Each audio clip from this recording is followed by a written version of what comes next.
They say if you stand outside St. Alira's chapel at midnight, you'll still hear the children singing. But the orphanage burned down over a century ago, and none of the bodies were ever found. There are some stories that history tries to bury, not because they were false, but because they were too true. St. Alira's orphanage wasn't built on love. It was built on silence, on discipline, on control, and on something far darker than charity. It was a home for the unwanted, for the abandoned, for the forgotten, children with no names, children who didn't matter, until one night they all began to sing, and they never stopped. You've never heard of this place, because you were never meant to, but for 63 years, something haunted. The chapel ruins. The locals avoided it. The priests pretended it didn't exist. And the Vatican? They sealed the official archives. But we found them, the journals, the transfer orders, the recorded confessions, burned edges, torn pages. Yet the truth remained. Every single child was trained to sing in Latin. They weren't allowed to speak, only sing. And on that final night, the caretaker claimed they sang louder than ever before. The firemen reported they could hear voices from beneath the floorboards. But no bodies were ever recovered. Only him. Books. Unburned. Undisturbed. This isn't a ghost story. This is a record. A pattern. And what you're about to hear changes everything. You think you know about institutions, purity, and silence. Take a breath. Because once we begin, there's no turning back. It began in 1849. A quiet plot of land, nestled between mist-covered woods and a crumbling cemetery, was chosen by a Catholic sect known as the Order of St. Alira, a small, rigid offshoot of the Benedictines, obsessed with purity through pain and silence through suffering. They claimed divine inspiration, but they didn't build a sanctuary. They built a cage. St. Alira's orphanage was designed with no playground, no music rooms, and only one central hallway that led to the chapel. The dormitories were lined with beds, each facing a wooden crucifix. Mirrors were banned. So was laughter. So was crying. The children were not given names, only numbers carved into their hymn books. The nuns never spoke to them directly. Instructions were given by bell, by knock, by glare, and in every room there were hymn sheets. You see, this was an orphanage. It was a choir factory. Children as young as 4 were forced to memorize Gregorian chants by candlelight, sometimes standing for hours in the freezing chapel until their voices cracked, and then they were replaced. But here's where it turns. According to the archived journals of a former nun, Sister Agnes, every Friday night, a child would vanish. No announcement, no explanation. Their bunk would be made the next morning as if they'd never existed. And the choir, they sang louder the next day. In her final entry, Sister Agnes wrote, "I do not know where they go, but I can hear their voices, even in silence, even after prayers end." This was 15 years before the fire. And yet, no inspections were ever recorded, no parental inquiries, no press, no state interference. Because St. Alira's was fully funded by private religious donors, shielded under ecclesiastical law. That meant no outside oversight, no government records, no justice, only a trail of hymnals, fading ink, missing children. This isn't history. This is a structure, a deliberate, repeatable design, built to disappear the unwanted while singing holy words. And the real question isn't what happened to the children. It's, why were they forced to sing every night at midnight? It was December 21st, 1884. The winter that year was cruel. Snow fell like ash, and the nearby village reported wolves coming closer to the church grounds. But inside St. Alira's, the cold was not the greatest fear. According to Father Belton's sealed confessional, a document recovered 47 years later from beneath a bishop's estate, the children had not eaten in 3 days. Their throats were raw, their lips cracked. Yet the singing never stopped. Every night at midnight, the bells would ring once, and every child no matter how young, would rise from their beds, walk barefoot to the chapel, and sing Latin hymns over and over until the candle at the altar extinguished itself. On the final night, something changed. The bells rang, but 3 times. A signal never heard before. The nuns rose first, then the children followed, walking in silence. No hesitation, no confusion, as if something had been rehearsed that no outsider ever saw. Witnesses from a nearby mill reported seeing the chapel windows glow red, not from fire, but as if lit from within by something far brighter than candles. They claimed they heard music, louder than ever before, echoing through the valley, and then silence, not a single voice, not a single note. The next morning, the entire building was gone. No flames, no smoke, no heat, just ashes where the choir had stood. And when searchers arrived, they found something impossible. The stone altar still stood, untouched, a single candle flickering at its center, and on the wooden pews, 63 in books, open to the same page. The hymn was called Vita Post Tenebras, Life After Darkness. No bodies were ever recovered, no bones, no robes, no ashes of children. But the wind, some say it carried the sound of voices, small, delicate, echoing far too perfectly in time. And here's what the Vatican never told you. That hymn was never part of the Catholic archive. It doesn't exist, not in any record before that night. Who wrote it? Why did they sing it? And why does it still echo? Only at midnight? They weren't supposed to find it. In 1937, during a land survey for a new seminary project, workers began clearing the old chapel ruins. Most of the site had long since faded. Weather-worn stone, frostbitten soil, overgrown ivy choking the memory of what once stood. But when one worker struck something solid beneath the altar's remains, they assumed it was a foundation block. It wasn't. It was a sealed compartment lined with copper to prevent decay and locked with rusted iron clasp, shaped like a cross with no arms, a symbol no one recognized at the time. Inside, a cloth-wrapped book, smelling of wax and rot. It was a personal diary of Sister Callista, one of the last nuns to serve at St. Alira's, presumed dead in the 1884 event, and what she wrote changed everything. Her entries began normally. Mentions of harsh winters, silent children, illness, but as the pages continued, so did the confessions. She wrote of midnight voices, of hymns that write themselves, and, most disturbing of all, of a room no one admitted existed. They call it the Red Room, she wrote, but it's not red from paint. It's red from the things they do inside it.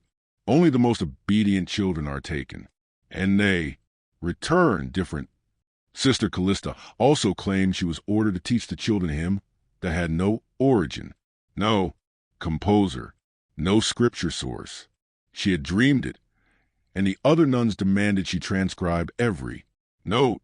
It came to me like breathing, she wrote, like something entering me, not from above, but from below. One of her final entries reads, "If this book is found, know this. The children did not die. They were taken by the hymn, by what the hymn opens. That night they didn't burn. They became the song. That line, they became the song." It's not poetry. It's not metaphor. Because when a Vatican team finally reviewed the hymn pages inside the diary, pages supposedly handwritten by a nun in 1884, they discovered something impossible. The musical scale used in the song did not exist in 1884. It matches 21st century harmonic mapping, patterns developed by quantum AI used in sound-based architecture only within the last 10 years. How could she have known? Who or what taught her? And why is the same pattern found in 5 other vanished orphanages across Europe? It wasn't on any blueprint. No map showed it. No nuns ever mentioned it. And yet, every child at St. Alira's feared it without ever stepping inside. They called it the Red Room, though no one knew why. The hallway that led to it was always locked, but children claimed to hear footsteps echoing from it at night, and voices singing in reverse. In Sister Callista's diary, the Red Room is mentioned 17 times. She referred to it not as a place, but as a threshold, a door that opened inward, not outward. She wrote, "There is no window in the Red Room, but the light inside is alive. It pulses with every hymn, and it hums even in silence." According to one forgotten page from a Vatican witness record, a groundskeeper named Elias attempted to enter the sealed corridor after the fire. He claimed the walls began to vibrate like they were made of sound, not stone. He fled. He never returned. The entrance to the Red Room wasn't discovered until 1952, during an illegal expedition by a group of theology students from the nearby seminary. They had found rumors of hidden relics buried beneath the altar and came looking for treasures. What they found was something else entirely. A spiral staircase beneath a trapdoor. No hinges, no torch holders, just raw stone, slick with moisture. And at the bottom, a small iron door, marked only with a handprint, a child's. Inside, a round chamber, blood red, no windows. The walls were lined with sheets, but none were written in Latin. None were written in any known language. At the center of the room was a stone platform, and on it, a choir robe folded perfectly, child-sized, still warm to the touch. One student, Stephen Luntz, later wrote in his diary, "We heard music, not in our ears, in our heads. The same melody, each of us, humming it at the same time. None of us knew the tune, but we couldn't stop." They sealed the chamber. 3 of the 5 students left the priesthood. 1 was institutionalized. The last, he disappeared. The Red Room wasn't a room.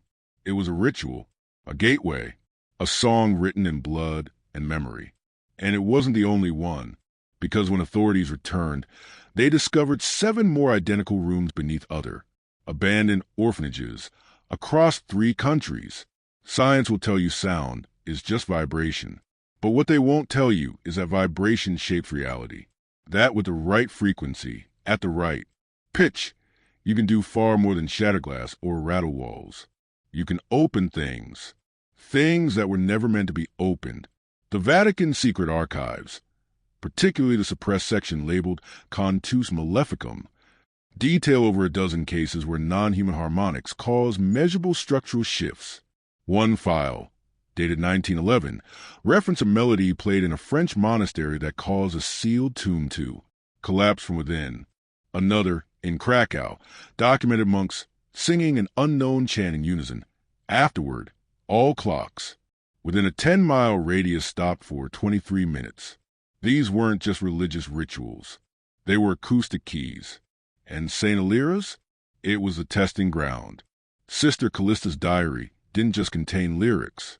It contained notation patterns only discovered by modern sound engineers decades later, oscillations, designed to interact with the human nervous system and spatial geometry simultaneously. They called it bioharmonic intrusion. In layman's terms, the hymn entered the listener and changed them. But here's the most chilling part. The architecture of St. Alira's chapel, from the vaulted ceiling to the altar stone, was constructed to amplify one very specific frequency range. That frequency?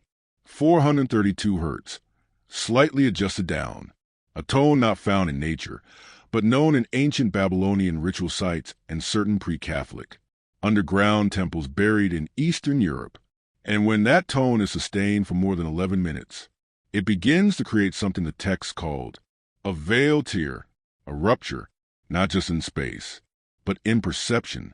This explains the Red Room's glow, the spontaneous heat, the voices, the hymns that wrote themselves. It also explains why every child vanished without trace. Because once you know the melody, once you carry the vibration in your mind, you don't die, you don't disappear, you transform. When the Red Room was sealed, when the chapel was reduced to ash, when every document was buried beneath layers of denial, you'd think the story ended. It didn't, because not every nun died. Not every priest vanished. Some were taken in. The Vatican doesn't destroy power. It archives it, buried deep beneath the Apostolic Palace, behind 4 levels of biometric locks, where no daylight has ever reached, exists a chamber known only to a few as the Scriptorium Silens. The silent scriptorium. No cameras, no windows, no voices allowed, only whispered chants, gloves, and guarded books bound in children's choir robes. Inside, a hidden sect of archivists and linguists still studies what they call the living hymns, musical texts so potent they're sealed in lead. Because, as one former Jesuit scholar wrote in his dying letter, to read to him aloud is to summon that which taught it. These are not religious songs. They are programs, ancient algorithms embedded in melody, each note calibrated to weaken resistance, to erase identity, to open what should never be opened.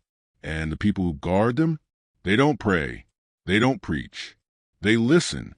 They wear special earcloths. They speak only once a year. And during those brief moments, they recite only what the melody has revealed to them. They don't call it God. They call it the echo. According to internal memos leaked by a disgruntled archivist in 2006, the echo is not a deity.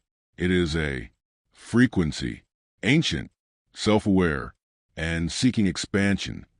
In simpler terms, it uses sound as its vessel, and it uses obedient humans as its speakers.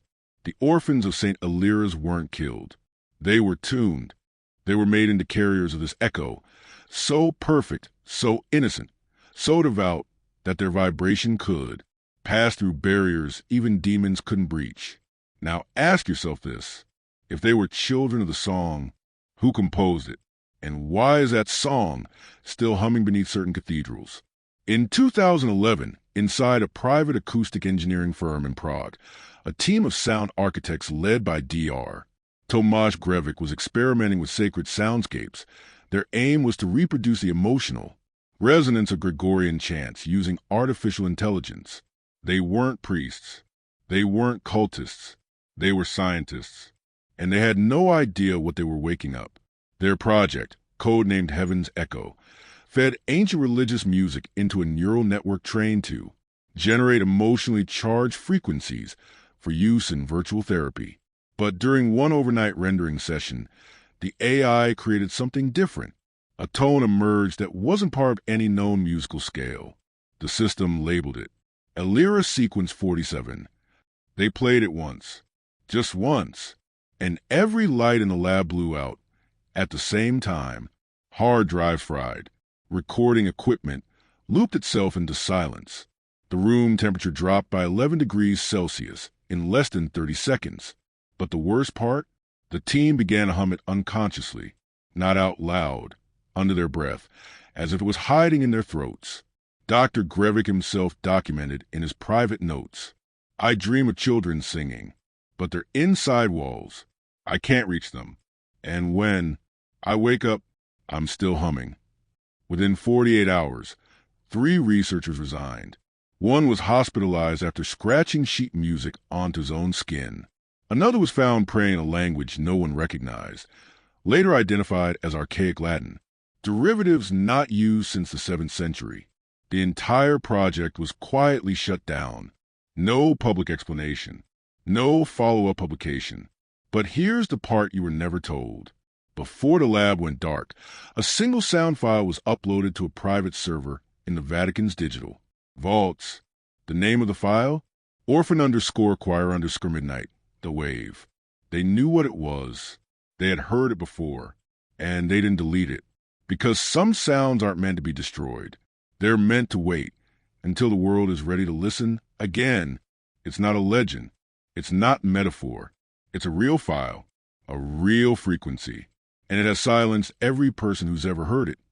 Not by killing them, but by removing their voice from the inside. The file is exactly 3 minutes and 27 seconds long. It has no lyrics, no harmony, just a slow, pulsing tone that builds into a layered hum, subtle at first, like wind beneath old stone, then heavier, denser, until it begins to feel like it's inside your chest. In 2014, a blacklisted audio researcher in Amsterdam named Julian Vostrick managed to intercept a waveform during a data leak from Vatican servers. He didn't know what it was. He assumed it was corrupted. Curious, he played it through a bone-conducting headset at low volume while working on another project.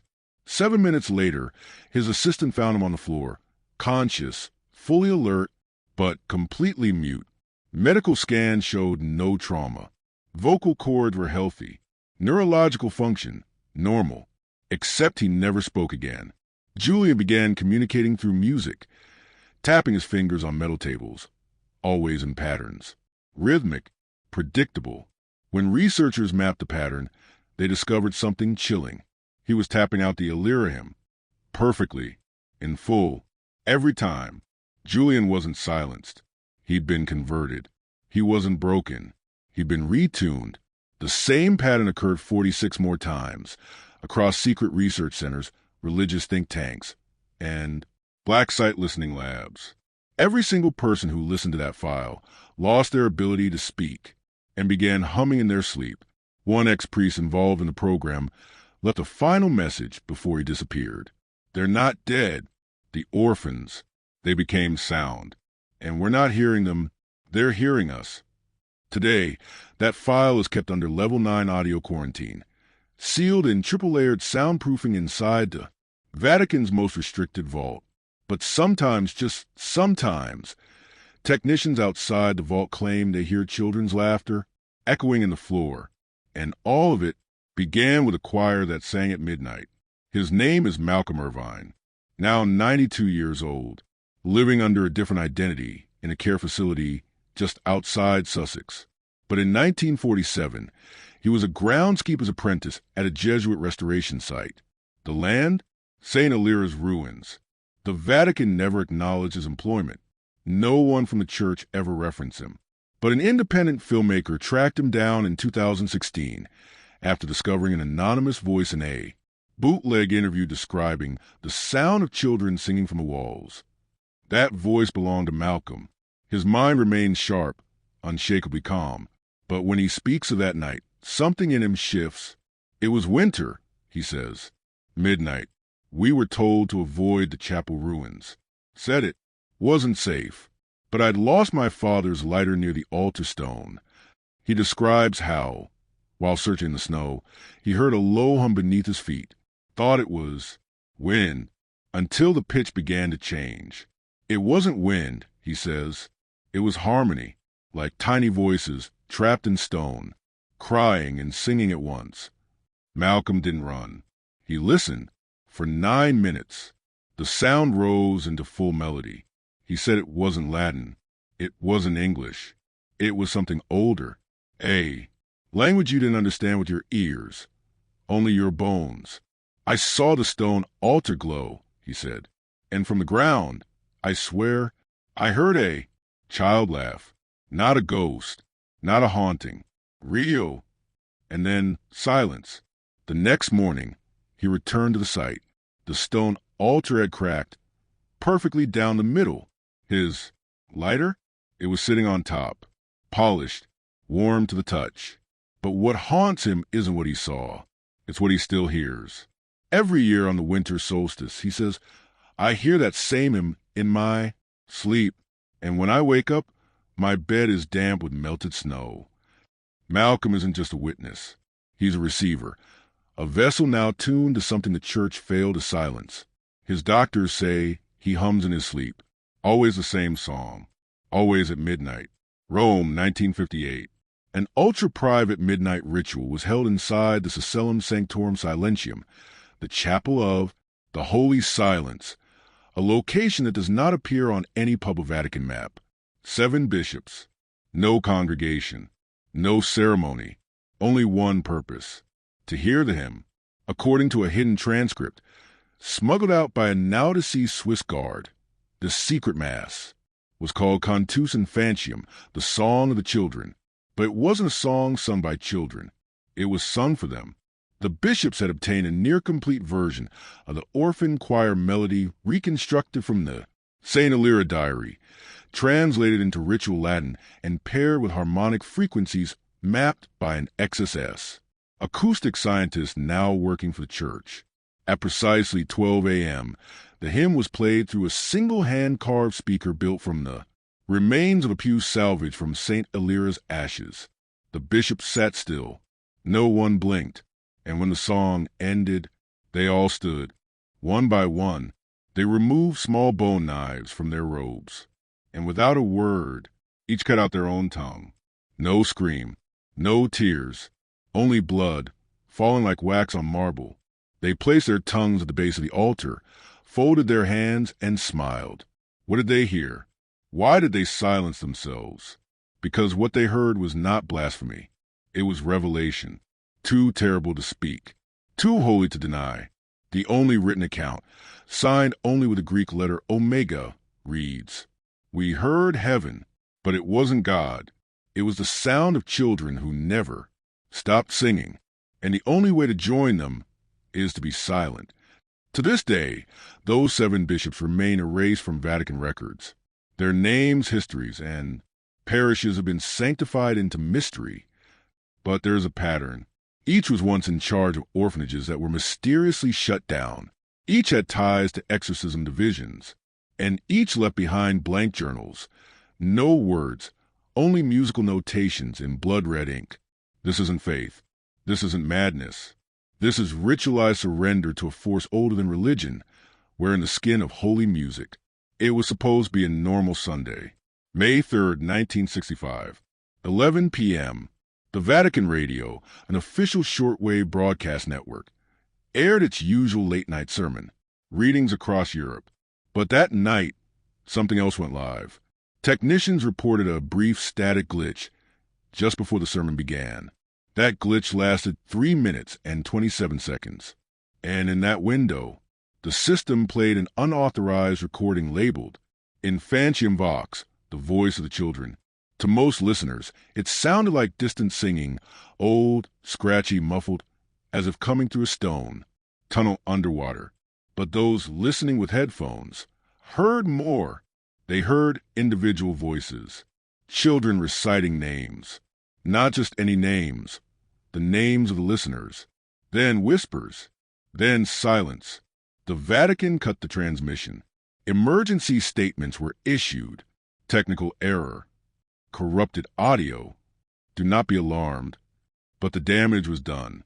Within 48 hours, 11 confirmed listeners across 5 countries disappeared. Not died, disappeared. No signs of struggle. No break-ins. Just empty rooms, often with radios still playing soft static. Among the vanished was Father Miguel Renzini, a Vatican archivist, who had once written a private memo warning of ritual harmonics buried in Gregorian code. His apartment was found perfectly in order, except for one detail. On his pillow lay a cassette tape labeled in Latin, Laudate Silentium, Praise the Silence. It contained nothing but the same children's voices. No music, no message, just the names, whispered again and again. Psychiatrists who analyzed a few surviving recordings said the whisper's cadence matched the circadian rhythm of REM sleep patterns, meaning the song was designed to embed itself in your dreams. The Vatican never aired another midnight broadcast again. The technician who loaded the wrong tape, sent to a monastery in isolation. He never spoke to the public. But underground archivists believe that Knight's file was not an accident. It was a test, a signal, because sometimes you don't call them. Sometimes they call you. Hidden beyond the hills of Assisi, behind thorned iron gates and unmarked stone walls, lies a place known only in whispers as Domus Tacita, the House of the Silent. Not on any map, not in any official record. Even locals believe it's just an old war hospital, closed after World War II. But it's not closed, and it was never a hospital. Inside are no patients, only listeners. Children, teens, even adults, all reportedly healthy. Except one thing. They hum in their sleep, always the same melody, always the same key. They were taken there after hearing him, the orphan choir melody, some from orphanages, some from churches, some from radio broadcasts that should never have reached them. A leaked Vatican security memo from 1997 states, Subject 009 hums in perfect pitch even under sedation. Subject 014 responds to no human voice, but smiles when exposed to recordings of St. Elira's harmonics. Subject 017 was caught drawing complex architectural spirals with his own blood. These children don't speak. They don't blink normally. They respond to specific frequencies, not names. One priest who worked undercover in Domus Tachita for 6 months confessed, they are not mad. They are not possessed. They are listening to something we can't hear yet. The strangest part? The building itself seems acoustically alive. Engineers who inspected its structure claimed the walls pulse at 0.84 hertz, below human hearing, but enough to cause deep chest vibration and emotional disorientation. The church calls them the returned, not because they came back, but because they were sent back to us as warnings, living echoes. And now behind those walls they sit day after day, drawing spirals, humming forgotten songs, and waiting for the hymn to return. And when it does, they won't need to sing. They will become the choir. In the forbidden archives beneath Castel Gandolfo, miles away from the grand halls of the Vatican, lies a vault only 4 living men have the key to. It's called the Archiva Mortuorum, the archive of the dead. Inside rests a parchment sealed in human bone wax, handwritten in Old Latin, signed by a name that appears in no papal record. The title? De Cantaribus Mortuis. Of the choir of the dead. This isn't a myth. This isn't poetry. This is doctrine. And it contains the most terrifying line ever written by a Vatican official. The choir of the dead is not metaphor. It is prophecy, and the altar is almost ready. The text describes a time, not past, but soon, when sound will no longer be contained in music, but live inside memory itself. A time when every soul that hears a hymn becomes a note within it. The document outlines 3 stages. Auditus, the hearing. The subject hears a forbidden harmony and develops emotional disassociation. Time feels soft. Thought slows. 2. Resonantia, the resonance. The subject begins to hum during REM sleep, regardless of sedation or trauma. 3. Concordia, the joining. Final stage. The subject stops identifying as individual, referring to self as we. The voice becomes choir. And then it stops. Silence, but not peace, because from that point forward, the subject is no longer speaking for himself. He is broadcasting. The prophecy warns that 177 voices have joined him in full harmony. A breach will occur, not a war, not a plague, something older, an event called Vocalis Aeternum, the eternal utterance. And the final chilling line of the document, heaven will close its ears, and hell will open its mouth. This was not declared false. It was sealed, hidden, but not denied, because some in the church believed the choir had already begun. And if that's true, then every note played, every hymn sung, every silent child humming in the dark is not a warning. It's a countdown. 1842 southern France. A quiet convent built upon ancient Roman catacombs, forgotten by history, unmarked on maps. It was called St. Lune, or as whispered by locals, Le Gesirmuet, the mute throat. The convent collapsed during an earthquake, but what rescuers found beneath it shook the Vatican to its spine. 13 corpses, perfectly preserved, seated in a semicircle deep underground. Their mouths were sewn shut, their hands clasped in prayer, their backs scorched black as if they'd been burned from within. The walls around them were engraved, not in Latin, not in French, but in precise musical notations, etched into stone. Each note matched a segment of the orphan choir hymn. They weren't buried there. They had performed there. The scorch marks formed a perfect spiral, leading into a pit in the center of the room, a blackened hole 10 feet wide where no light returned. The Vatican dispatched codexers, rare theological interpreters, to assess the scene. Their conclusion? They were not praying. They were tuning. Autopsies revealed no damage to vocal cords. In fact, their lungs were inflated, as if they had been frozen in the act of singing, and their eardrums burst from the inside, as if what they were hearing came from within the brain, not the air. A single journal was recovered from the scene, believed to belong to the abbess. Final entry: we didn't invent the song. We heard it first in our sleep, then from the bells, then from the walls. We sang it not to call them, but to keep them in.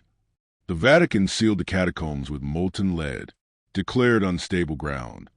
No one allowed entry. But in 1976, a group of amateur spelunkers breached a side wall. They never returned. Only their tape recorder was found.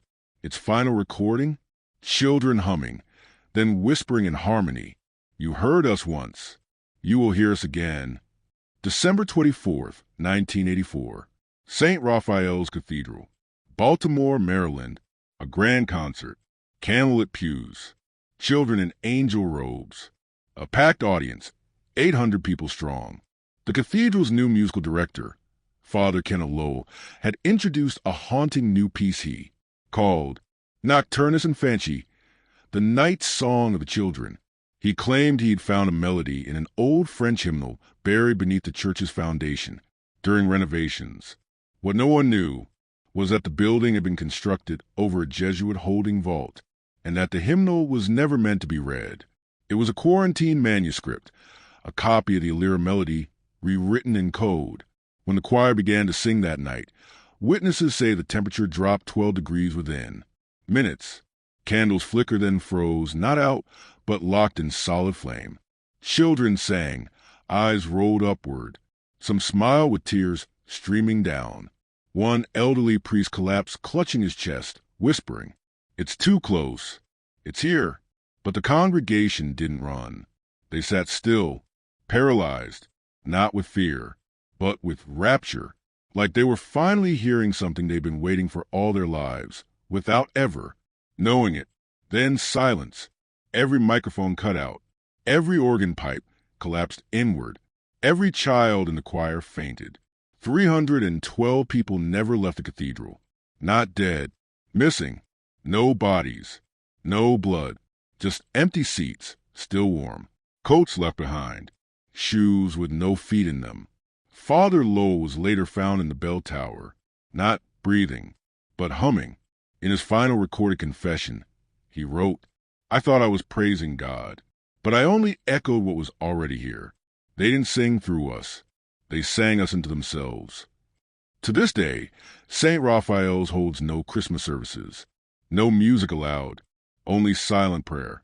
But every December 24th, at exactly 11:47 p.m., a faint hum is heard through the closed cathedral doors, and nearby dogs begin to howl. For Kirkja Monastery, Iceland, nestled deep within snow-laced cliffs, surrounded by icy fog year-round, built in 1238, sealed in 1911 after the monks inside were found frozen upright, hands raised, mouths open mid-song, all except one. That monastery was never reopened. No restoration, no investigation. Only a local legend remained. Until 1993, a small expedition from Reykjavik University attempted to document the architecture.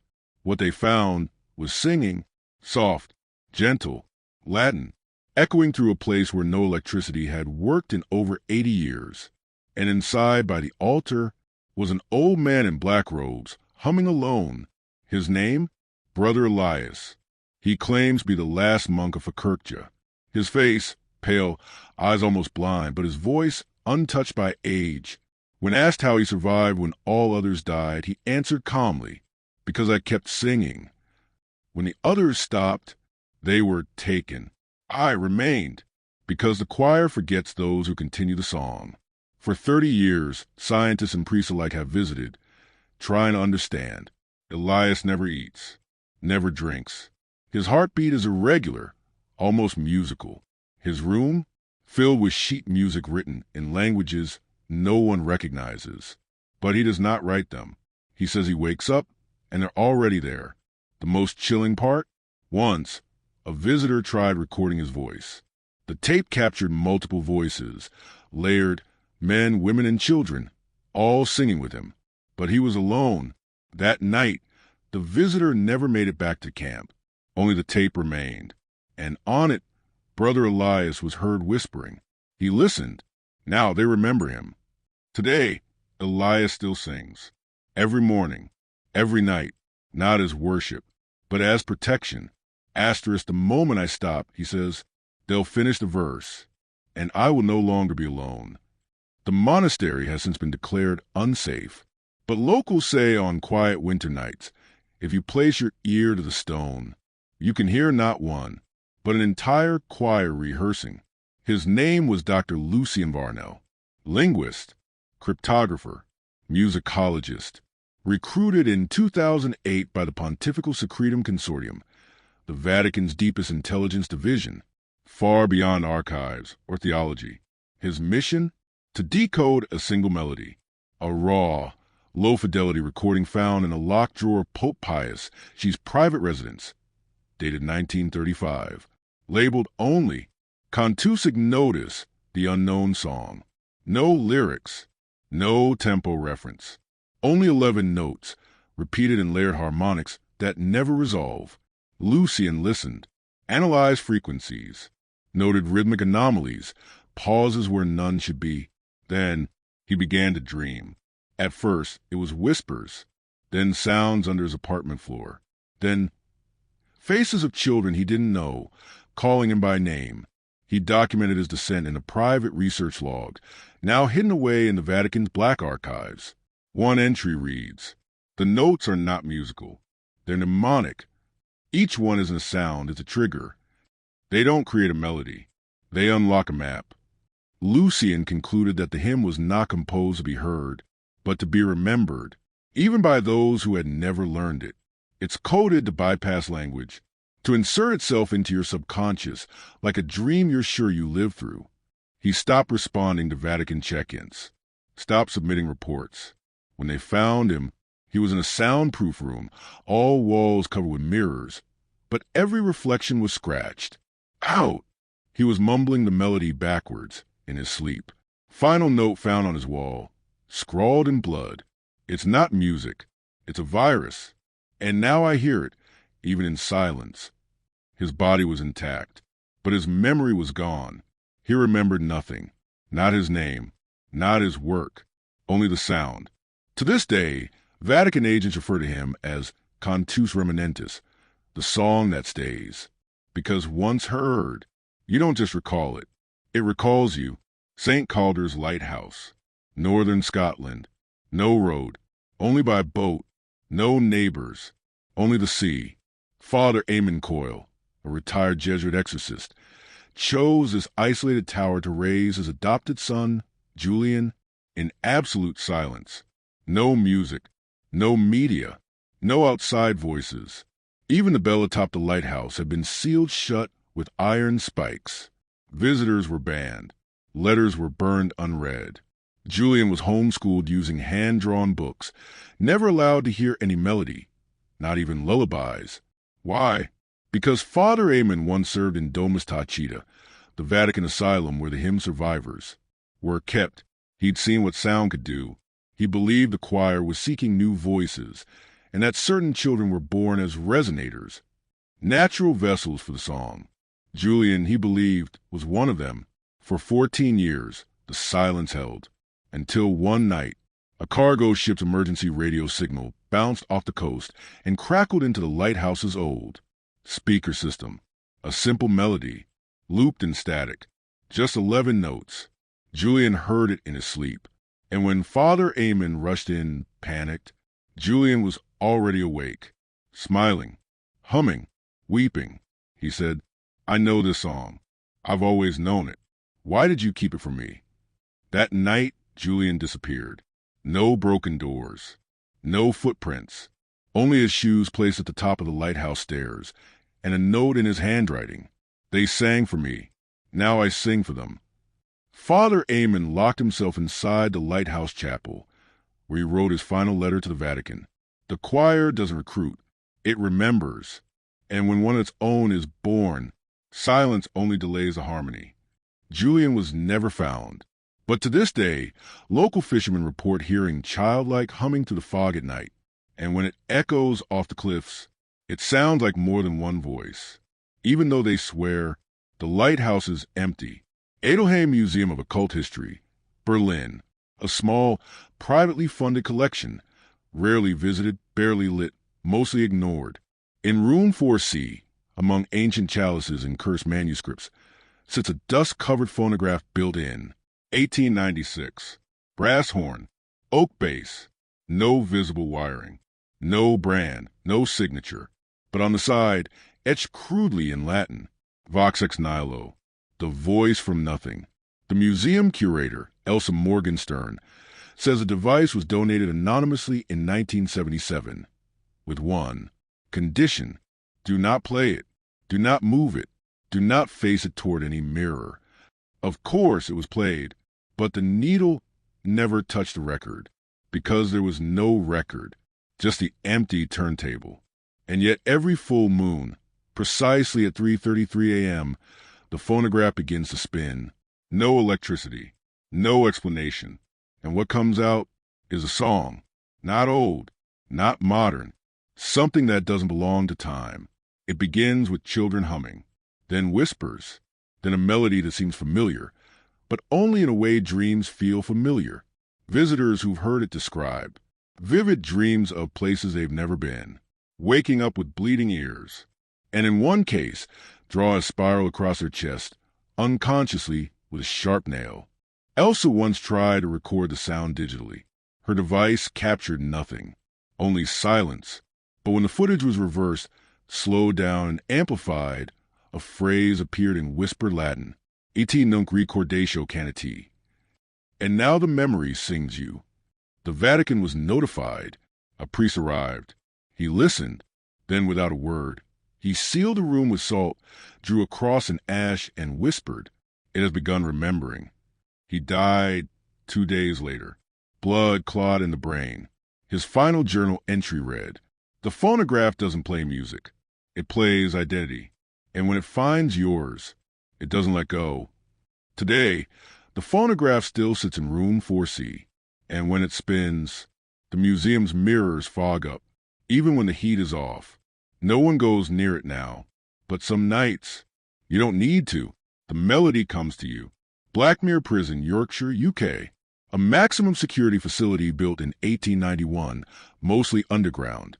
Closed permanently in 2004 after an unexplainable mental health incident. But that's not the whole story. Cell Block E, Sublevel 2. 6 prisoners. No contact with each other. Each convicted for unrelated violent crimes. Each housed in solitary confinement. 12-inch steel doors, soundproof walls, no radios. But on the night of October 14, 2003, all 6 began to hum. And by morning, guards found something even stranger. Each prisoner had written out musical notation, hundreds of bars, with blood, using their fingers. The writings were identical, not similar. Identical, same pitch, same pauses, same rhythm, a full orchestration. Each one started at the same phrase. In Troibo in Chorum Silentium, I shall enter the choir of silence. None of these prisoners had a musical background. None had access to paper, ink, or each other. Security footage showed them twitching, whispering, weeping, in perfect sync, for 6 hours, straight. One guard tried to stop one of them mid-writing. He later stabbed both his own eyes, muttering, "They needed to see through me." By sunrise, 2 were catatonic. 1 had chewed through his own tongue. 3 were found dead, 1 with a spiral carved into his chest. 1 would let me sing, scratched into the walls. And 1, face upward, smiling, still humming the melody, even in death. The musical sheets were seized by British intelligence. But a leak revealed they perfectly matched the orphan choir hymn, despite predating the Vatican's modern discovery of it by nearly 18 years. So how did they know it? A psychological expert hired for a post-incident review said, they didn't know it. It knew them. This wasn't creation. It was recall. And one chilling note, scrawled under the bed of the first victim. We all remembered it together. Blackmere was shut down that same month. The facility was filled with concrete. Official reason, structural damage. But some workers say they still hear music coming from beneath the cement. And it's not an echo. It's a rehearsal. St. Dunstan's Psychiatric Hospital, Belfast, Ireland. Opened 1906. Shut down in 2001. Now overtaken by vines, rust, and rumors. But what happened in room 413 still haunts the few nurses who dare to speak. His name was never known. On admission forms, he was simply John Doe #A11-73. He was found in 1971, wandering near a burned-down church with no ID, no speech, no memory. But he wasn't catatonic. He responded to light. He reacted to warmth. He just never spoke or made a sound. For 30 years, he sat in his corner, eating when fed, blinking when touched, breathing, that's it, until April 13th, 2001. Exactly at 3:33 a.m., during a thunderstorm, John Doe stood up, walked to the center of the room, looked directly into the CCTV camera, and began to sing. Not words, not nonsense, a structured, flawless melody. Doctors were stunned. One nurse fainted. Another dropped to her knees and wept, because the song he sang, without sheet music, without rehearsal, was a perfect vocal version of the orphan choir hymn. But it didn't stop there. As he sang, the lights began to flicker. Other patients woke up, some screaming, some clapping, some singing along, in the exact same pitch. Security footage from that night was destroyed in an unexplained electrical fire, but audio log survived. You can still hear it. In the background, a nurse is heard whispering. He's not remembering, he's broadcasting. By morning, 4 staff had quit. 3 had nervous breakdowns. 1 disappeared. Her shoes found just outside room 413, still warm. John Doe was silent again, but not the same. He smiled now. He tapped rhythms on the wall, and he would mouth the melodies silently, over and over, until the hospital closed 6 months later. They tried to relocate him. He vanished en route. All that remained in his bed, a spiral drawn in ash with the words, "I waited to be heard. Now you will wait to forget." Hollow Pines Primary School, West Virginia, shut down in 1989. Officially, structural collapse due to sinkhole. Unofficially, every child in room 6 vanished in plain sight. October 17th, 1989.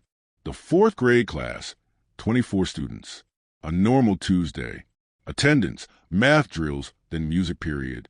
Their teacher, Ms. Elaine Carter, stepped out briefly to take a phone call.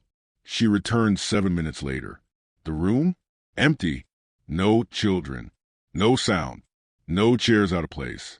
Just one thing. A blackboard filled, top to bottom, with musical notation. Noah had taught them to write music. Yet what they'd written was complex. Harmonics, rests, layered chords. An entire choral composition with chilling Latin lyrics. Nos canimus, ut redeemus. We sing so we may return. Security footage cut out at 11:11 a.m. Only one frame remained. A still image of every child standing at their desk, heads tilted up, mouths open, but no one else in the room. When techs tried to enhance the audio, a low hum played. It wasn't in the footage. It was coming from their own equipment. The school's PA system never worked again. And the sheet music? Analyzed by Vatican scholars. They say it was note for note identical to the Illyra melody, the same hymn locked in vaults for 400 years. But how could 10-year-old children, with no access, no training, no context, write it, sing it, and vanish into nothing? A janitor later confessed something disturbing. He saw one child standing outside room 6 after the disappearance, face blank, eyes milky white. When he asked her name, she whispered, "Not yet. We're not finished." He quit the next day. The classroom has since been sealed in concrete, but former staff still report, especially on rainy days, childlike humming echoing through the gymnasium vents, and sometimes Teachers wake up from dreams of singing in Latin, their hands covered in chalk. Monastery of St. Nicanor, Ural Mountains, Russia, built in 1321, abandoned in 1944 after the last 11 monks vanished without a trace. Locals called it the Singing Flesh. The legend? That its walls hum, not metaphorically, audibly. In 2018, a group of geologists and linguists were granted access to the ruins to document acoustic anomalies. On day 2, at exactly 3:33 a.m., the team recorded an 8-second resonance from the eastern chapel wall, a tone that matched no known echo and no local wildlife. When played backwards and slowed, the sound formed a perfect harmonic scale, impossible in natural environments. Even more chilling, the waveform resembled ancient musical notation carved into the walls themselves. 3-foot-tall spirals, embedded clefs and staves. No pigment, no tools, just stone that looked bent. One researcher, Dr. Vasilia Petrovna, described it as not carved, remembered. The stone remembers the sound that shaped it. She claimed the pattern matched a forbidden liturgical hymn from 15th century manuscripts, Laudes Exanimati, praise of the unliving.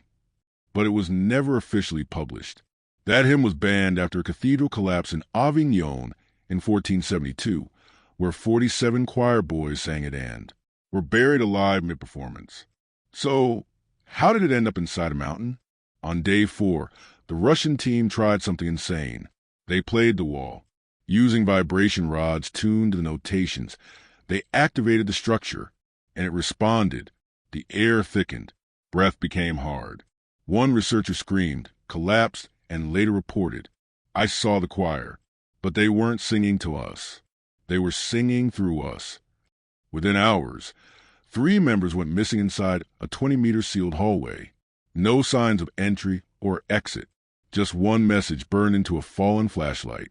"We are the echo of what never should have been heard." The expedition ended.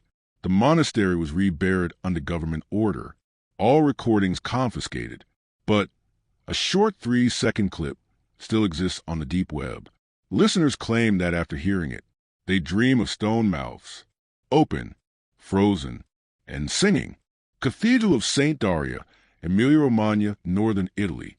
A Baroque structure consecrated in 1607, known for its 18-pipe mahogany pipe organ, built by a luthier, whose name was never recorded. In the past 400 years, one thing has remained unchanged. The organ only plays during funerals, and not when someone plays it.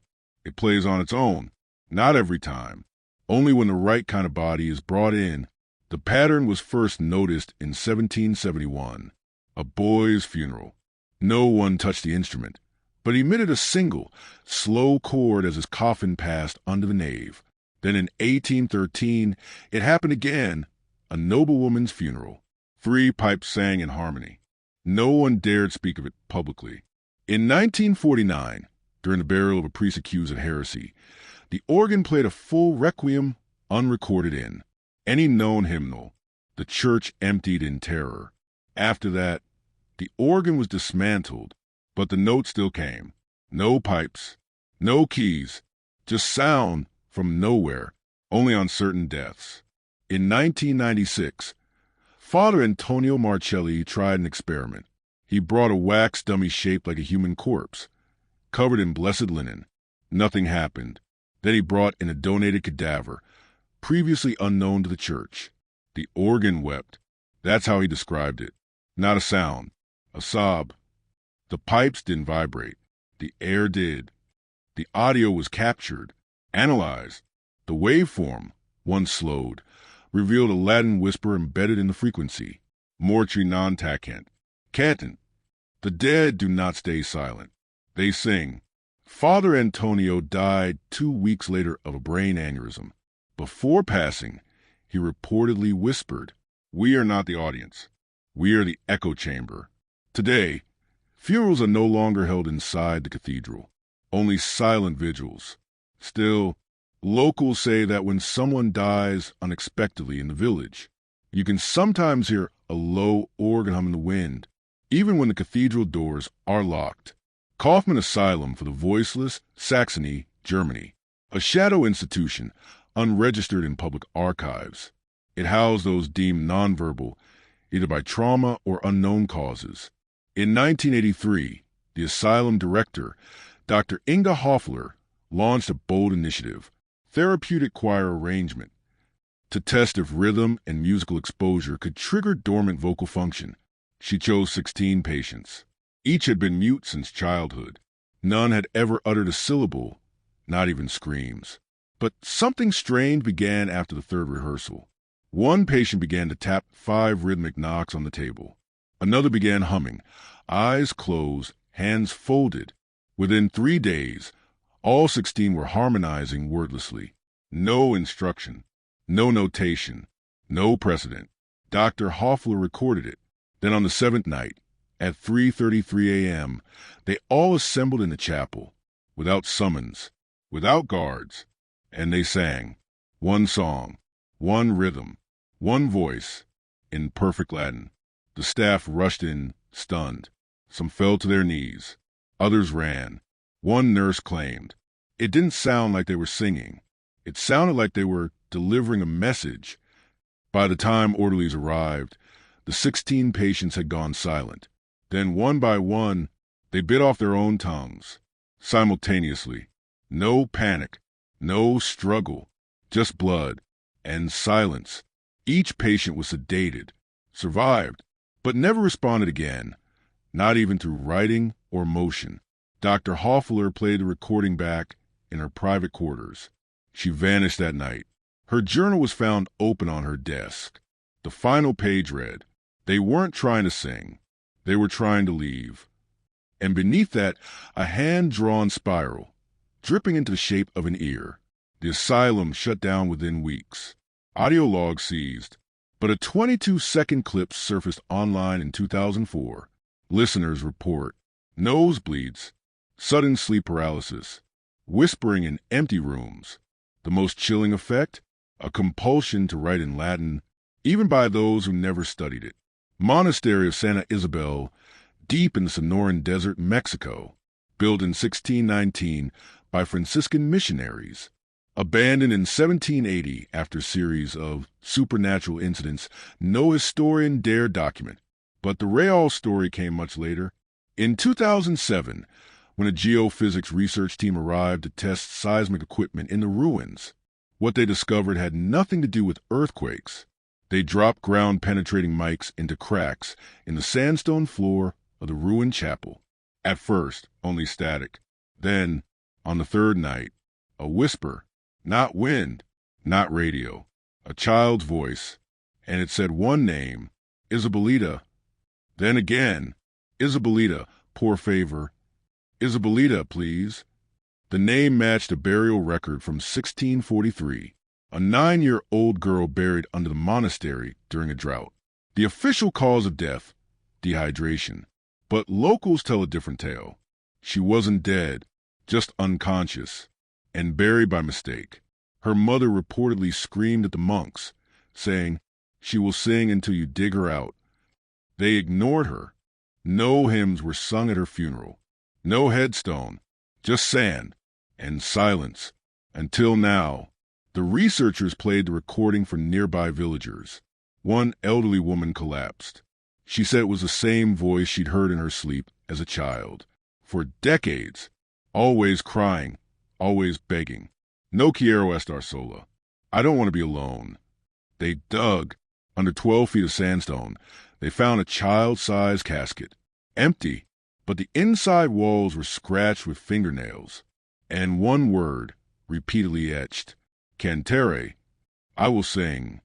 The night they unearthed it, the research team's campsite was hit by an unseasonal sandstorm. 3 tents were torn. One member vanished. His last message, a voicemail of humming, no words. And in the background, just before it cuts off, Isabelita Gracias. The casket has since been resealed. But every October, on the anniversary of her burial, locals swear the ground vibrates. Not from footsteps, from a melody. San Luca Inferni, hidden beneath the Apennine Mountains, northern Italy. A 12th century crypt monastery lost in maps, rediscovered by accident in 1961 during railway construction. Inside were 11 stone thrones, a blackened altar, and one word etched above the chamber in faded Latin: Videmus per tenebras. We see through darkness. They called themselves the Order of the Hollow Canners, a sect of monks who believed that divine truth could not be perceived through sight, but only through resonance. Their ritual? Voluntary blindness. Each monk gouged out his own eyes in solitude. Once blind, they began to compose what they called Canticum Ultimum, the final hymn. But here's what chills to the bone. Their hymns were never written down. They were carved into flesh. Remains found on-site showed musical notation incised into backs, arms, and tongues of corpses, teeth embedded unnaturally in facial tissue, as if bitten inward from the inside. Some skulls fractured from within, as if the song ruptured their thoughts.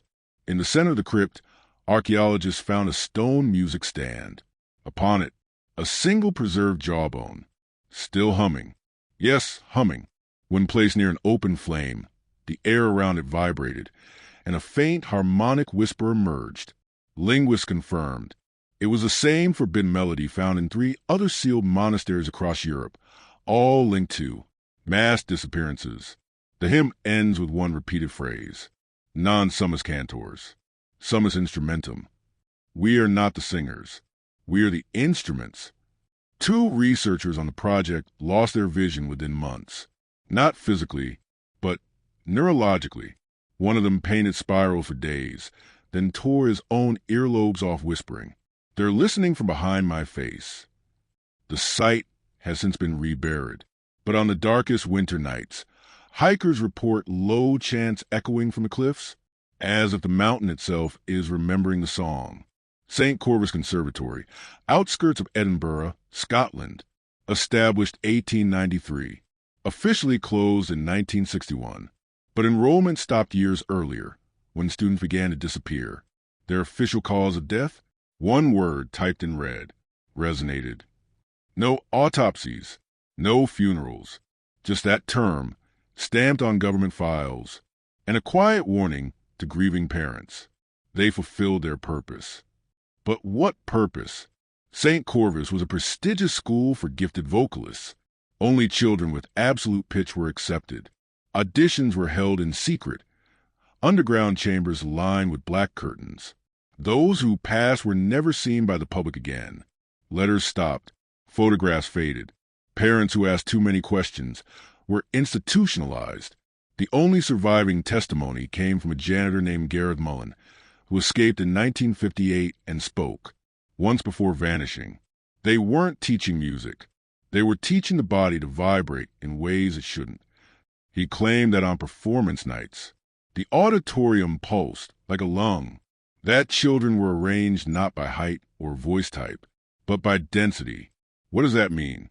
An autopsy of one former student, leaked in 1999, revealed ossified vocal cords and lung tissue that shimmered under UV light, as if it had absorbed something not of this world. Each student's final performance ended the same: a low harmonic drone, a flash of light, silence, then nothing. Their robes were always folded neatly on the stage, shoes aligned, but no bodies. One priest who attended a resonance ceremony in 1956 was later found scribbling in blood on chapel walls. They unlocked the frequency. Now they don't need bodies. When the school was shuttered, a final recording was left playing on loop inside the main hall. The file was called. We sang ourselves out, and the only words heard are, "Veni audi, Perry." Come listen, parish. Locals say that on equinox nights, if you stand outside the ruins with your mouth open, you might hear yourself sing. Sanctuario di Acqua Perduta, Italy. The Sanctuary of Lost Water, built in 1738, fully submerged beneath Lake Varnazza after a man-made flood in 1911 to build a hydroelectric dam. The villagers were told, "Evacuate, the cathedral will be lost." But what they weren't told was why it had to be drowned. The truth? It wasn't to save land. It was to seal sound. Before the flood, locals reported that the cathedral's pipe organ had begun playing by itself. At 3:33 a.m. every night, witnesses claimed the music was not hymnal. It was discordant, unfamiliar, yet somehow ancient. One priest wrote in his diary, "This is not the voice of God. This is the memory of something older than light." He was found drowned in the baptismal font 2 days before the flood. When the dam was completed, the cathedral disappeared beneath 87 feet of black water, but the organ didn't stop. To this day, fishermen near the southern bank say they hear faint notes rising from the lake at dawn. Tourists have recorded low, vibrating chords on sonar, which don't match aquatic sounds, but align perfectly with Baroque scale frequencies. In 1997, a team of divers attempted to locate the organ chamber. Only one diver resurfaced, eyes wide, ears bleeding. He spoke one sentence before going silent forever. "It's not water, it's waiting." When his camera footage was retrieved, it showed the organ, still intact, untouched by time. But the pipes were breathing, expanding, contracting, as if the lake itself had lungs. On the final frame, the diver's own reflection appears in the cathedral window, but he's smiling, even though he never did while alive. And the organ continues to play, only on full moons, only when the water turns still, and only for those who've dreamed of drowning without dying. St. Bellamy's Orphan Asylum, outskirts of Warsaw, Poland, abandoned since 1914, sealed after a fire that supposedly killed all 47 children and 6 caretakers. But in 2003, during metro tunnel expansion, construction workers broke into the sub-basement and found every body still there, perfectly preserved, not mummified, not skeletal, but fresh, as if they died minutes ago. Each child in uniform, each lying face up, each mouth slightly open. Forensics arrived. Pathologists stunned. No signs of decay, no embalming, no natural explanation. Temperature? Freezing, but no refrigeration systems present. The bodies were exhumed for testing. And that's when it began. Researchers at the Paya Institute of Molecular Anthropology began DNA sequencing. What they found wasn't normal. Each child's genome showed sequences that, when translated into sound frequencies using bioacoustic conversion software, formed parts of a cohesive, haunting melody. 11 DNA samples equals 11 instrumental layers. Strings, wind, percussion, and vocals. When overlaid together, the result was a fully arranged composition, lasting 9 minutes and 44 seconds. They called it Canicum Genetica, the genetic song. But after playing it publicly once, during a closed academic conference, 3 attendees died in the following week. One from spontaneous cardiac arrest. One walked into a river and never came out. One was found writing the melody's waveform on his own skin. The recording has since been buried. One snippet leaked online. It has no lyrics. But those who hear it claim they understand it. They feel it, a sensation like being hugged by something older than memory, followed by terror and a whisper. We were made to be heard. Audio analysts discovered the melody includes frequencies inaudible to the human ear, but visible in waveforms, resembling children's faces when mapped on spectrographs. In 2015, the Polish government sealed the site, not for hazard, but for containment. They fear the song isn't finished, that if more DNA is sequenced, it will complete itself. And when it does, the orphanage will rise again, not in bricks, in sound. Convento di San Oscura, deep in the hills of southern France. A nunnery unknown to public records. Mentioned only once, in a Vatican footnote, 1877. The Sisters of Oscura observe absolute vocal silence. They await the moon's dimming. They were not cloistered, but sealed. 13 nuns. No contact with outside world.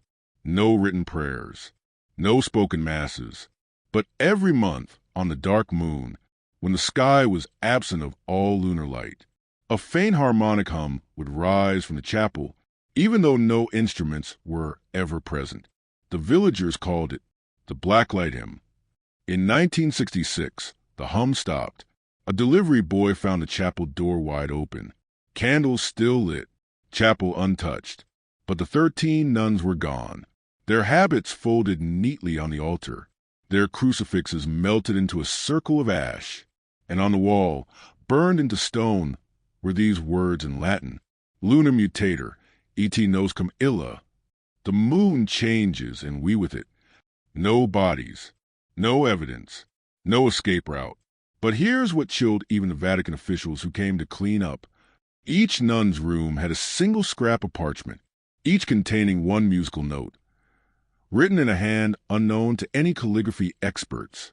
When the notes were arranged in sequence by a skeptical monk, they formed a short melody.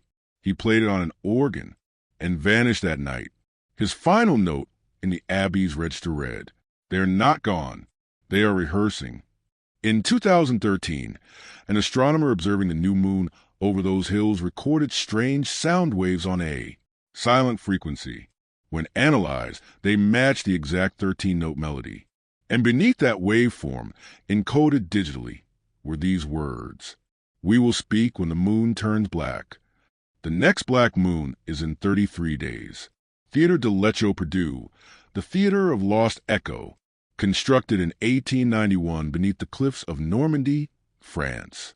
An acoustic marvel carved into the rock, designed so perfectly it could carry a whisper for over 60 meters, but it opened for only one performance.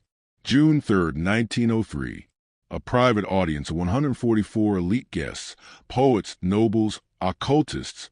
The opera was called Resonance Inhumane, the Inhuman Resonance. The composer? No records. His name was scratched from every program. Witnesses claimed the orchestra never played, that the music came from above, below, and inside them. Each note wasn't heard. It was felt, in teeth and spine and blood. At exactly 67 minutes in, the theater ceiling trembled. The audience stood, began to clap, and never stopped, not when the conductor collapsed, not when the walls cracked, not even when the flood came. Yes, a sudden surge of salt water from nowhere flooded the underground chamber, drowning every soul inside. To this day, there's no scientific explanation for flood. The theater was miles from the sea, and yet it filled and sank and was buried. But here's what haunts. In 1992, deep-sea microphones placed in the nearby cliffs to monitor seismic activity captured something impossible at 67-minute intervals. A distant clapping sound, slow, polite, endless, and between every fifth round, a whisper, encore. 3 divers went down to locate the ruins. Only one returned, incoherent, ears bleeding, clutching a soaked ticket stub dated June 3rd, 1903. He kept repeating. The show never ended. Spectrographic scans later revealed that the applause isn't just a sound. It's a code mapping something beneath the seabed. Something huge. Something waiting to rise when the final note is played again. And according to researchers, that note is set to repeat this year on June 3rd at the exact same time.